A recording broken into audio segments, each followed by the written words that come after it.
Hi అండి, నమస్తే. Welcome to cook with Manju. Summer special పాలకూర పెసరపప్పు ఎలా చేయాలో చూద్దాం. ఒక్కసారి ఇలా ట్రై చేయండి, మస్తు ఉంటుంది. టేస్ట్ అయితే రైస్లోకి అద్దిరిపోతుంది, అలాగే రోటీలోకి కూడా బాగుంటుందండి. ఇక్కడ పాలకూర కట్ట ఒక్కటి తీసుకున్నాను. మనం కాడలు తీసేసి పాలకూరని ఇలా సన్నగా కట్ చేసుకోవాలి. తర్వాత ఒక బౌల్లోకి వేసుకొని వాటర్ వేసుకొని నీట్గా ఒక 2 టైమ్స్ అయితే కడుగు వేసుకోవాలి. తర్వాత పచ్చిమిర్చి ఒక 10-12 తీసుకొని చిన్న ముక్కలుగా కట్ చేసుకోండి. ఉల్లిపాయను ఇలా కట్ చేసుకొని ఇందులో కొంచెం సాల్ట్ వేసి చేతితోటి క్రష్ చేసుకున్నామంటే ఉల్లిపాయలు బాగా విడివిడిగా వస్తాయి. ఇలా ప్రిపేర్ చేసుకొని పెట్టుకోండి. తర్వాత ఇక్కడ మనము పాన్ పెట్టేసుకొని 1 కప్పు దాకా పెసరపప్పు వేసుకుందాము. పెసరపప్పును డ్రై రోస్ట్ చేసుకోవాలి. ఈ పప్పు చేయడానికి మనం కంపల్సరిగా ఈ పెసరపప్పును వేపుకొని చేసుకుంటేనే టేస్ట్ ఉంటుంది. అదేవిధంగా మనము ప్యాన్లోనే ప్రిపేర్ చేసుకోవాలి, కుక్కర్ వాడొద్దన్నమాట. వేసేసుకొని నీట్గా కడిగేసుకోవాలి.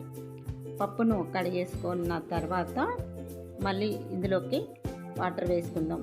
వాటర్ వేసేసుకొని ఇప్పుడు ఇందులో కొంచెం పసుపు వేసుకోవాలి. అలాగే 1 టీ స్పూన్ దాకా ఆయిల్ వేసుకోవాలి. ఆయిల్ వేసేసుకున్న తర్వాత ఇంకొంచెం వాటర్ కూడా యాడ్ చేసుకుందాము.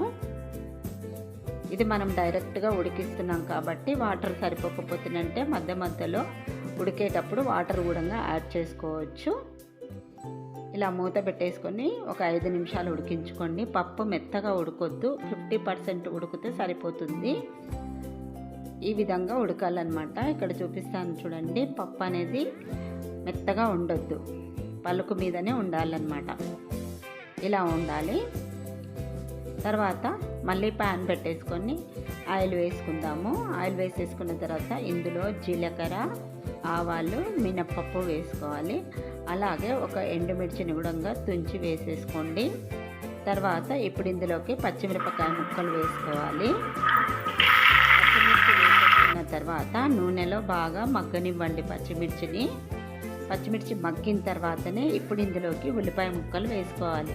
ఉల్లిపాయ ముక్కలు వేసేసుకున్న తర్వాత ఉల్లిపాయలు బాగా మెత్తబడేంత వరకు కలుపుకుంటూ మగ్గించుకోవాలి. ఉల్లిపాయలు ఇలా మగ్గిన తర్వాత ఇప్పుడు ఇందులోకి పసుపు వేసుకుందాము. పసుపు వేసేసుకొని కలిపేసుకోవాలి.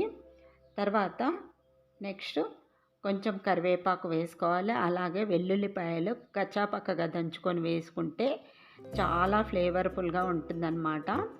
కంపల్సరిగా వేసుకోండి వెల్లుల్లిపాయలు అయితేనంటే. ఇది బాగా కలుపుకున్న తర్వాత ఇప్పుడు కొంచెం ఇంగువ వేసుకుందాము. ఇంగువ వేసేసుకున్న తర్వాత 1 చిటికెడు ఉప్పు వేస్తున్నాను, ఉల్లిపాయలు తొందరగా మగ్గడానికి. ఇలా వేసేసుకొని కలుపుకోండి. కలుపుకున్నాక మనకు ఉల్లిపాయ అనేది మగ్గిపోతుంది. మగ్గిన తర్వాతనే పాలకూర వేసేసుకోవాలి. పాలకూర వేసుకున్న తర్వాత పాలకూరను మగ్గించుకోవాలి. పాలకూర అంతా దగ్గర పడేంత వరకు ఇలా కలుపుకుంటూ మగ్గించుకోండి. పాలకూర ఉడికి ఇలా దగ్గరికి అయిన తర్వాత ఇప్పుడు మనం ఇందులోకి ఉడికించి పెట్టేసుకున్న పెసరపప్పు వేసేసుకోవాలి. పెసరపప్పు మొత్తంగా ఇందులో వేసేసుకున్న తర్వాత ఈ పాలకూర పప్పు 2 కలిసేటట్టు మంచిగా ఇలా కలిపేసుకోవాలి. ఇలా కలుపుకున్న తర్వాతనే ఇప్పుడు మనం ఇందులోకి రుచికి సరిపడా ఉప్పు యాడ్ చేసుకుందాము. ఇక్కడ 1 టీ స్పూన్ దాకా ఉప్పు వేస్తున్నాను. కావాలంటే మనం టేస్ట్ చూసి తర్వాత వేసుకోవచ్చు. ఉప్పు వేసేసుకొని కలుపుకున్న తర్వాత ఇప్పుడు మనం ఇందులోకి 1 టీ స్పూన్ దాకా ధనియా పౌడర్ వేసేసుకోవాలి. అలాగే గరం మసాలా కూడా వేసుకోవాలి. గరం మసాలా 1/2 టీ స్పూన్ కంటే ఇంకా కొంచెం తక్కువగానే వేసుకోండి.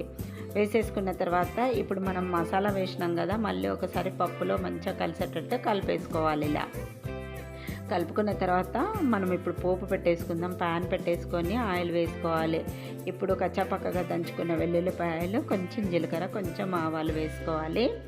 ఇవి కాస్త వేగిన తర్వాత ఇప్పుడు ఇందులోకి చిల్లీ పౌడర్ వేసుకుందాం. Kashmiri chilli powder 1 teaspoon దాకా వేసాను. తర్వాత ఇందులో సన్నగా కట్ చేసుకున్న కొత్తిమీర వేసేసుకోవాలి. వేసుకొని పోపును కలుపుకుంటూ వేపుకోవాలి. ఇలా పోపు వేసుకున్నామంటే పప్పులో టేస్ట్ చాలా బాగుంటుంది, చిల్లీ పౌడర్ వేసుకోవడం వల్ల. ఈ పోపు రెడీ అయిన తర్వాత ఇప్పుడు పప్పులో వేసేసుకోవాలి. చూసారు కదా, పెసరపప్పు పాలకూర రెడీ అయిపోయింది. చాలా అంటే చాలా బాగుంటుంది. మరి మీకు ఈ రెసిపీ నచ్చుతుందంటే తప్పకుండా ట్రై చేయండి. ట్రై చేసిన తర్వాత ఎలా వచ్చిందో కామెంట్ రూపంలో తెలపండి. మరి మరిన్ని ఇంట్రెస్టింగ్ వీడియోస్ కోసం ప్లీజ్ నా ఛానల్ని సబ్స్క్రైబ్ చేయండి. అలాగే లైక్ ఇవ్వడం అయితే మర్చిపోకండి. ప్లీజ్ అండి, సపోర్ట్ చేస్తూ ఉండండి. Thanks for watching my video.